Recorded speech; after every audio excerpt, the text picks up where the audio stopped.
Welcome everyone. Welcome to the Arbor Symposium 2024. I'm Charlie and this is Ina. We'll be your MCs today. Today's event is co-hosted by the Australian Association of Bush Regenerators and Ryde TAFE. This year, our focus is on innovation in conservation, a theme that reflects the pioneering work of our experts and educators alike. We gather here at Ryde TAFE, a place of practical learning and advancement, to explore cutting-edge approaches in the conservation and regeneration of Australia's unique bushland. Today we will delve into the latest innovations that are shaping the future of ecological management and environmental restoration. Our lineup of speakers, leaders in their fields, will share insights and breakthroughs that highlight the transformative impact of innovative practices in our ongoing efforts to nurture and protect our natural environments. Our first presenter today will be a familiar face to you. With 35 years under his belt in urban ecological management and bush regen, Peter's experience spans education, training, and community engagement.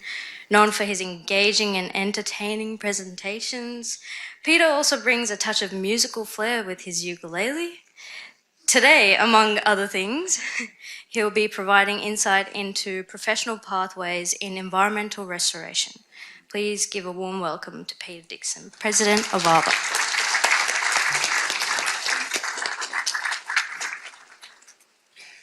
Thank you. I also used to be a semi-professional botanical poet. Would you like to hear one? Dianella tasmanaka grows down by the creek. Leptospermum humifusum grows by oceans deep. Eucalyptus pilearis grows high on the ridge. But what the hell is that green stuff that's growing in my fridge?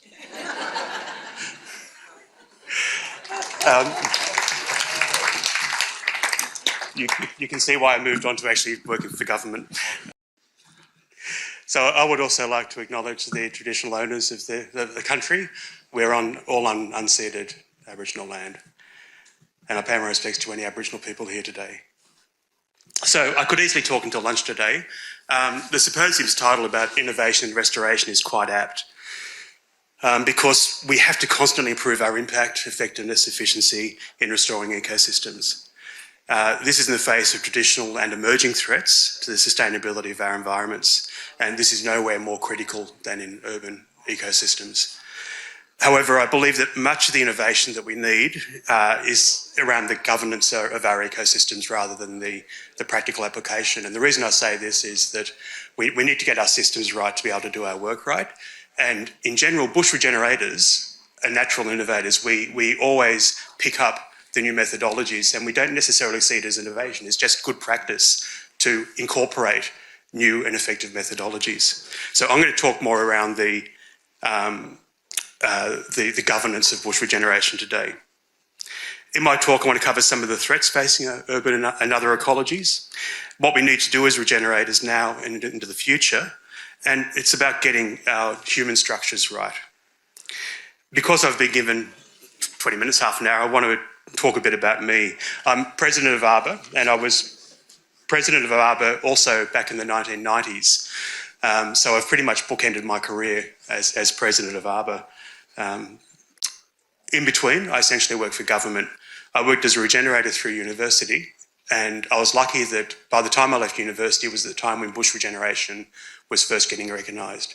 So with a bachelor's degree and half a dozen years as a regenerator, I was able to get into government quite easily and started as a bushland manager for the Sydney Water Board, managing bush regeneration on their lands.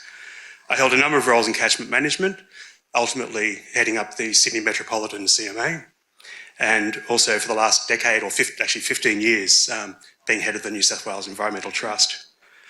I mention my career for one reason only, and that's because irrespective of the roles I held in government, I always consider myself a bush regenerator. Irrespective of what I did, bush regeneration helped influence my decision making. It helped influence my philosophy of work, and it really was my identifier, even when I was just behind a desk arguing with the minister. It was urban environments that first got me interested and active in ecology and ecological restoration.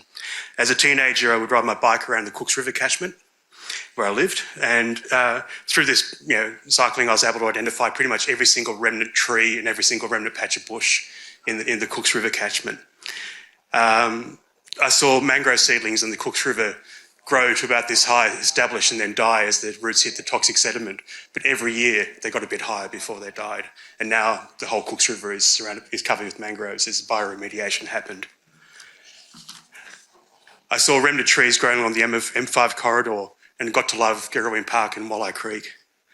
My first bit of environmental activism was I wrote a submission in regards to the EIS to the M5 motorway when I was 14.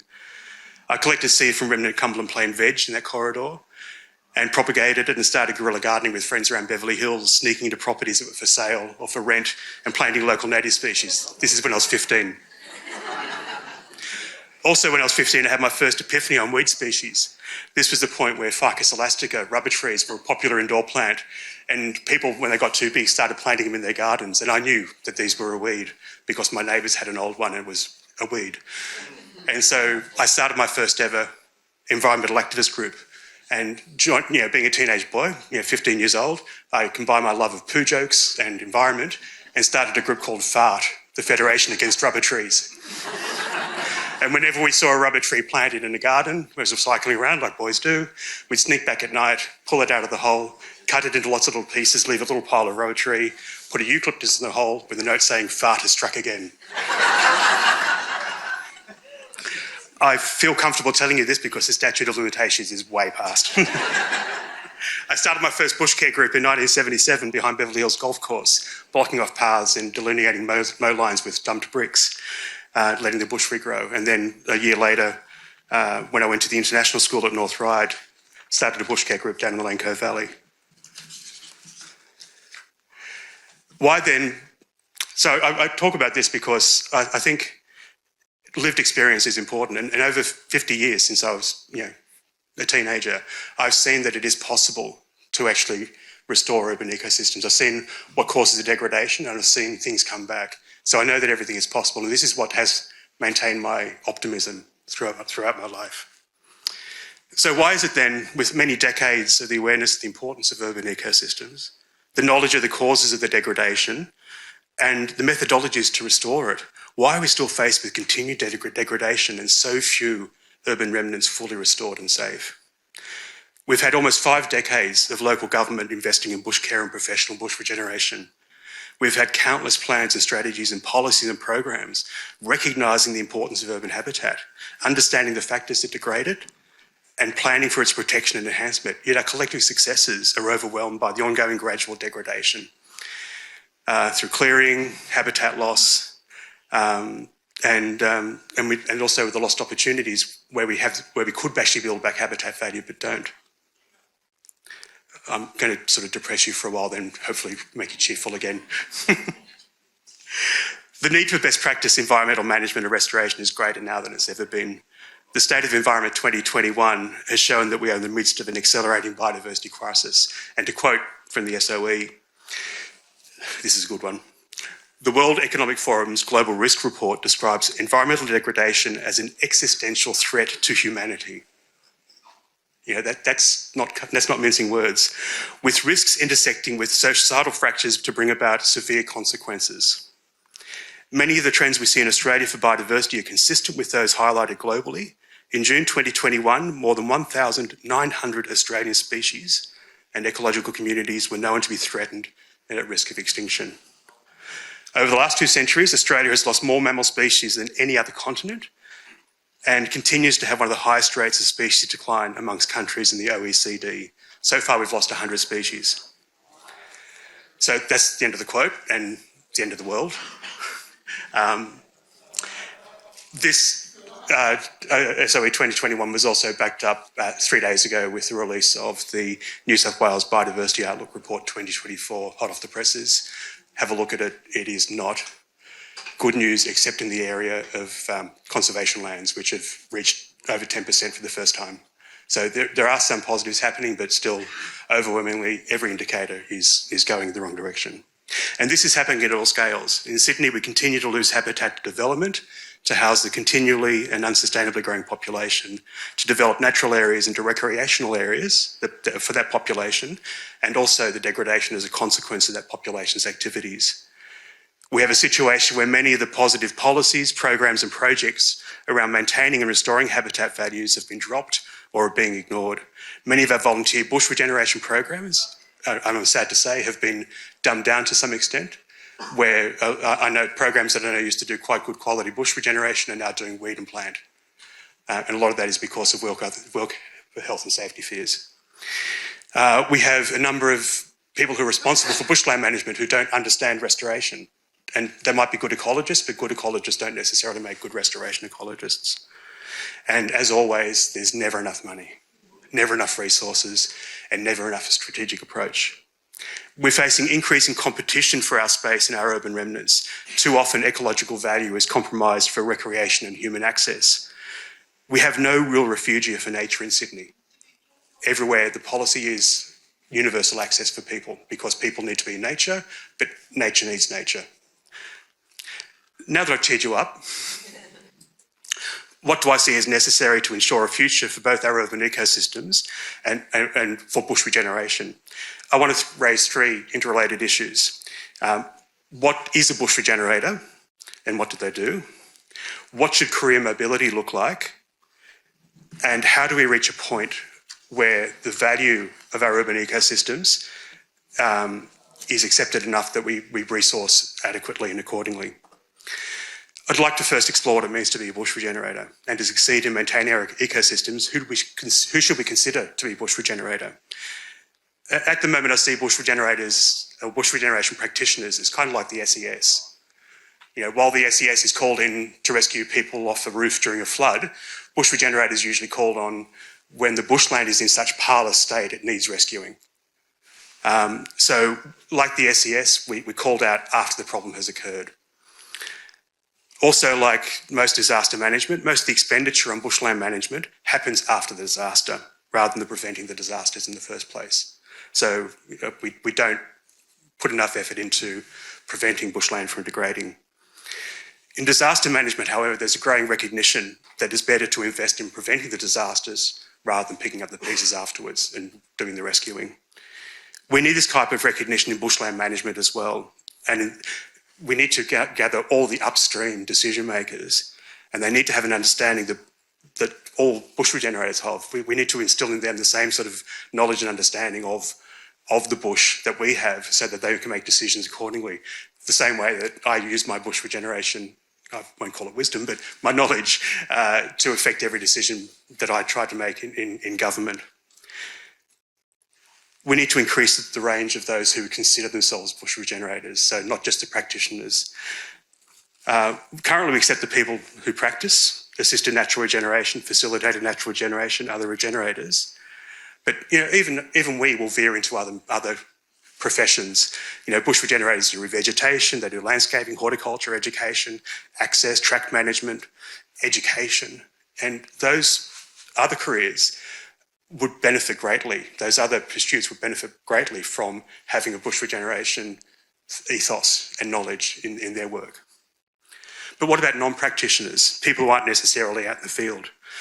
Personally, I think, and this is an AABR policy, and I haven't raised it in AABR, just flagging it, guys, that I think to grow the scale and impact of bush regeneration and also to grow our volunteer movement and to grow the profession, we need to look at the entire ecosystem of those involved in making decisions about bushland, the decision makers, the influencers, the owners, the funders, the advocates, and bring them into the fold of being a bush regenerator.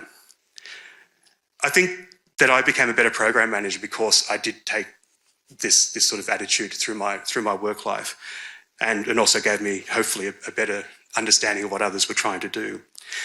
There are many people in many professions that influence the management of bushland, and people whose decisions can either maintain or degrade or improve the resources that we have. And I think we should try to reach out to these other professions and work out how we can embrace them. Some of these professions are like the people who decide which land to buy for conservation purposes, whether it be national parks, councils or private land conservation. A knowledge of the ecological restoration.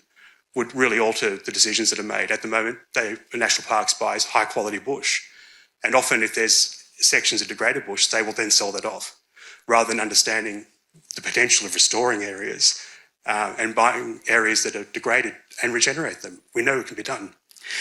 People undertake planning for bushland reserves, whether it be local government or in national parks.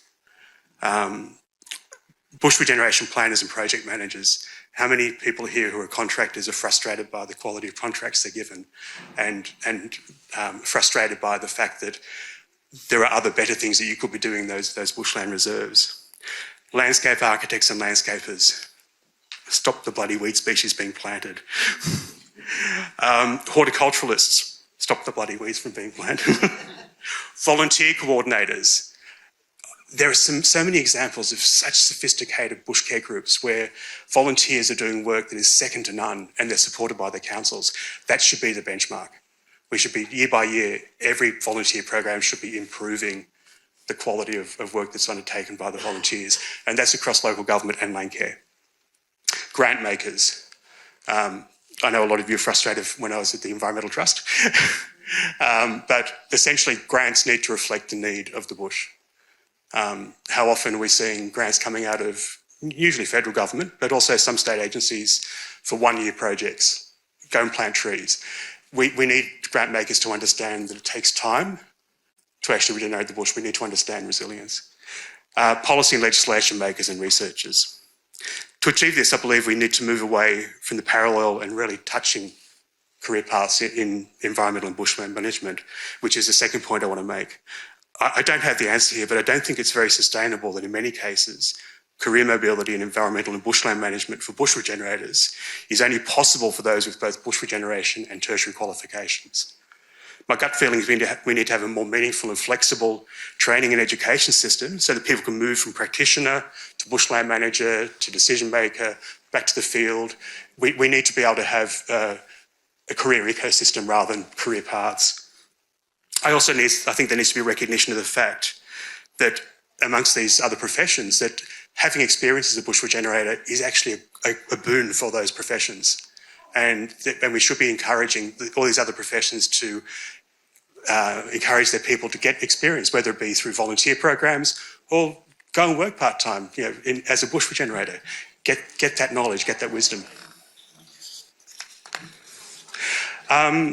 On this, and ultimately we're going to do a bit about accreditation today, I'd like to see AABR accreditation eventually move to actually accrediting these other professions as well. So saying what a landscape designer would be with bush regeneration ethos, whether it be, and all these other careers as well. So we can actually recognise what skills, knowledge and attention these people need to pay to the bushland.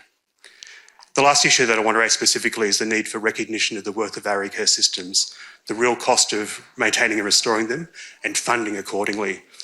We can see many examples from places around the state of long-term and continual investment in bush regeneration not resulting in full recovery.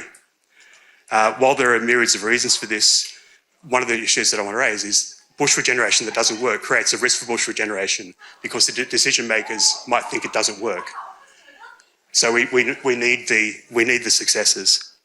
Some of the reasons for sites not recovering, as well as it could relate to previous issues mentioned. The bush regenerators are often called in when the ecosystem degradation is so severe that it's a hard ask to actually recover the bush. Sometimes it's because we don't actually tackle the reasons the bushland degraded. So those factors are ongoing and we're battling uphill to actually regenerate while more degradation is happening. And also the people making decisions about what to do in the bush don't understand the best things that need to be done. And often we see that bush regeneration contracts where the priorities are skewed and contracts don't allow for best practice. However, the main issue affecting the success of regeneration comes down to funding. To put areas of bushland at any scale on the trajectory of recovery means that the interventions year by year have to show a trend of recovery. If you're not seeing that, we're not investing enough. and not investing enough can actually result in degradation of the bushland. So often the investment in bush regeneration is of far too short a duration, meaning that work sites never reach a threshold of recovery and soon degrade again. Even in sites funded over a longer term, it's really at the scale to make an impact, so you're constantly getting edge effect, and so a lot of the work is actually spent doing secondary work for the damage that's being done for the area you should have worked last year. Now, it's a false economy to start regenerating a site when insufficient resources can be applied. Because of these risks, we need to actually be more strategic in how we do regeneration and apply funds. And so we have the successes 1v1. There are excellent examples of land managers being strategic. Ku-ring-gai Council under Mark Kirsten years ago used to have a program of target weeding of high-risk weed species, so basically removing any additional seed source. Parramatta Council under Phil Murphy decided not to start any new projects, internally grant funded, until their existing projects were under maintenance, so they knew they could actually tackle projects well. Now, both of these initiatives went for a while and then stopped. Also, just as an aside, I'd like to pay respects to Phil Murphy. I don't know if any of you knew him. He was an excellent bush regenerator, long-term member of AABR, fantastic bush care program leader. He died about a year ago after a long battle with cancer. He was a good friend of mine, so it was quite jarring, quite sad to hear that he actually passed away. Again, I depress you, sorry. But he left a fantastic legacy. Environmental management is almost always underfunded. In many cases, there's so little understanding amongst the funders about the real costs of managing the environment. There's no chance that current programs will globally do more than slow down ecosystem collapse. Now, our governments can find money for priorities and emergencies. The East-West Road freeway in Melbourne cost $1 billion a kilometre. WestConnex in Sydney cost $474 million a kilometre. Sorry, 373. I didn't want to exaggerate. Per kilometre. And the Australian government subsidised the Australian aviation industry to the tune of $5.6 billion during COVID. $5.6 billion would probably regenerate New South Wales. So it's priorities. Money's there. It's just bushland is so undervalued, and a lot of the decision makers think that restoring ecosystem is sending school kids or weekend detention perps out to plant a few trees or to pull a bit of lantana. Yet, faced with as the World Economic Forum put it, existential threat to humanity, our governments mete out funds in the tens of millions at best. The same governments just don't understand the complexities. I acknowledge that I'm grossly generalising here. There are dozens, hundreds, thousands of excellent examples of councils, decision makers, agency people, bush regeneration sites, volunteer programs that are doing a fantastic job. But globally, overall, I think, and the indicators show we're going backwards. I believe, and to finish off, if we get these things right, instill bush regeneration thinking into all aspects of bushland management, flexible and meaningful careers so people can move about and share their experiences and increase the understanding, and also putting sufficient resources in over a sufficient period of time, we can reverse the indicators. We can actually claw back the bush. We can maintain, improve ecosystems in urban areas. Just to finish off, I just wanted to give a slight plug for AABR. Sorry, I know I'm a few minutes over time. AABR is a member-based organisation, and our achievements are overwhelmingly because of the efforts of our volunteers, our members. We only have one part-time paid staff member who does a fantastic job. Thank you, Suzanne. Most of our projects and events come about because of members wanting to do something and organising it, self-organising. I often hear people stating opinions about AABR, asking why isn't AABR doing certain things, why are you doing that? And it's a case of we can do what our members want us to do and when they can put in the effort. So I encourage you, we have lots of working groups. I encourage you to join AABR. I encourage you, if you want to affect change through AABR, come to us, organise, do things, whether it's walks, talks, whether it's writing submissions to government, whether it's education. We need every bit of help we can get to help the bush. Part of what we need is that AABR is now a national organisation. We have branches, our constitution allows for branches to be set up in every state and territory. At the moment, we only have one state branch in Victoria, and there is dire need for a branch in New South Wales where most regenerators, most regeneration and most interest is. So I encourage you to join AABR. In fact, we're going to lock the doors until you do. And please get involved. If you want to affect change, through us, and I know a lot of you are affecting change through your own organisation, so I'm not dissing you at all, but if you would like to work through AABR, I really encourage you to do so. Thank you. That's my talk. Thank you so much, Peter. As a young regenerator, it's really good listening to your wisdom and your knowledge.